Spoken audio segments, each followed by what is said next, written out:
I'm shy.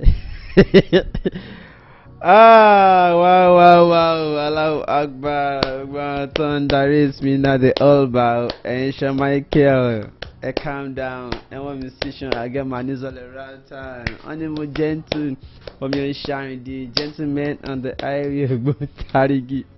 If you left him, you can up you. Bolo, so be a stone pink. God don't bless me. I shall look body. Gboro ferro me. Gboro de milade. Ìrọ́ni hood gbàgbé bó ṣe ṣẹlẹ̀ wọ́n ti tún ṣe pé iṣẹ́ ti yàtọ̀ sí ti tẹ́lẹ̀ bọ́bọ́ no go down unless tó bá darúgbó bọ́gẹ́ dem talking about me never dem àdúgbò bọ́bọ́ ké bọ́bọ́ sọ bọ́bọ́ kọ̀ǹkà. What are people saying here now? Kí ló ṣẹlẹ̀? Wetin I do?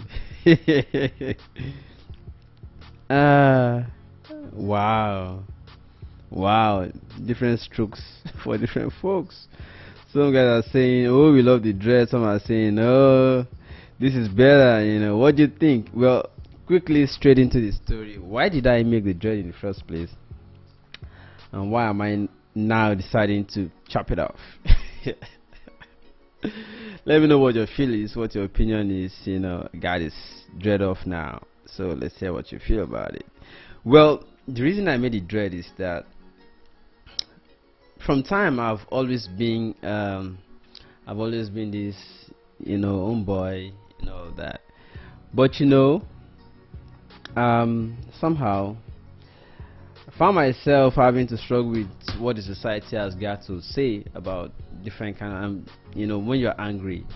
So I'll begin by saying that there was a time I went to cover a protest of people who were protesting, who were angry at how SARS was harassing people for allegedly wearing dread. I was like, wearing dread shouldn't be a problem now. This people should not be harassed because they made a choice of hair. So I decided, okay, I want to also wear dread. If you search on this channel, for instance, you would see a video. If you can Google it, you can search it on YouTube. Say, I think the title was protest against SARS or end SARS protest in Lagos. Objectv media. You see the interviews I did with people who were protesting against, and most of them were saying that SARS was harassing them because they carried dread. So I was like, okay, me too, I want to wear dread. I want SARS to harass me. So that was the beginning of the journey for the dread story. So that was how I decided to wear dread. So I went to make effort. It's not as if I am that kind of person that has time for fashion and all of that, but I was like, okay, let's see how far it goes. So I went to see a local guy that operates a local barbing salon, and I told him, can you make dread? He said, yes. Now what does it take? He said, okay, we can start by just make punching holes inside of a foam, and then we'll start rubbing it on the head. So that was how we started. So it was a protest, more of, and I wanted to see how police will harass me. So what did I figure out at the end of the day? It's almost a year now since I started making a dread. So what I decided to do was to say, okay, let us see how many times I get stopped by the police for carrying dread. How many times would they eventually take me to the station?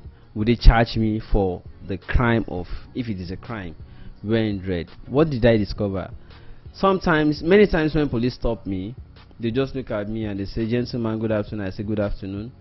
They ask me a question, I ask them one question too. By the time I answer their own, and I ask them if there's a problem. Usually the question they ask me is, are you a musician? And I say no. Then the question I ask them back, is there a problem? They will say, we just want to know, what do you do? By the time, okay, I'm a student. Can we see your ID card? I showed them. Okay, go. And I'll be like, so did you stop me because of the dread, or did you stop me because you want to see my driver's license and other documents?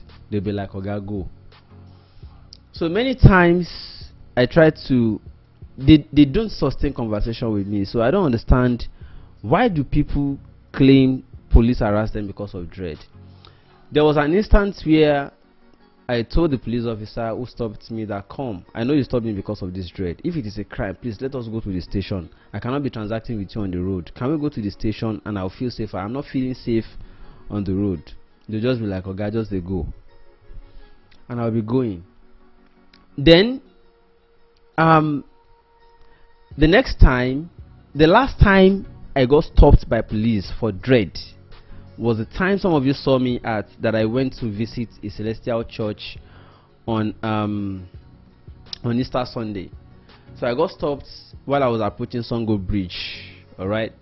So while I was approaching Songo Bridge, police stopped me, and then they were like, your papers. I said, is that all you want to ask for? They said, guy, I asked you for your papers. I said, I hope that is the only reason you stopped me.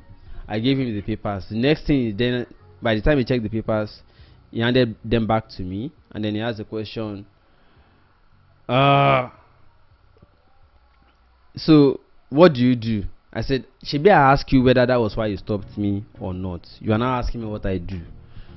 You know, I asked you whether the reason you stopped me was for papers. You have seen the papers, you're asking me what I do. Is there any problem with the papers? He said, no, he just wants to know. I said, okay. I'm not a musician. He said, yes, what do you do? I said, okay, I'm a student. He said, so why this year? I said, well, it's my choice. He then said, you are lucky. That was the last, in fact, that was the funniest encounter. Funny enough, it is the last time. Then he said, you are lucky because it's in the daytime. I said, what do you mean? He said, if it were at night, I would have handled this matter differently. I said, how would you have handled it at night? Excuse me, officer. He said, go. I said, no, excuse me, I can't go like that, because I know you could harass me at night. I will be passing this place at night. Excuse me, if it is an offense that I'm wearing dread, if it is an offense at night, is there a free period that I can wear the crime? Like in the daytime, I'm free to commit crime. So crime has free period. Why not prosecute me? Let's go to your station. Is not far from here. This is Songo Bridge. The station is not far. So if it is a crime that I'm wearing dread at night, why is it not a crime in the daytime? Because I want to be prosecuted for this offense that I'm carrying dread. The guy was like, he now started stuttering. I think he just said that flippantly. He started stuttering. He couldn't sustain the conversation. I was like, I mean, that's unintelligible. What do you mean by if it were at night? Come on. So the people I was carrying in the car, I had with me in the car that we were going to church, the guy just said, free the guy, Joe. So we left. But I noticed that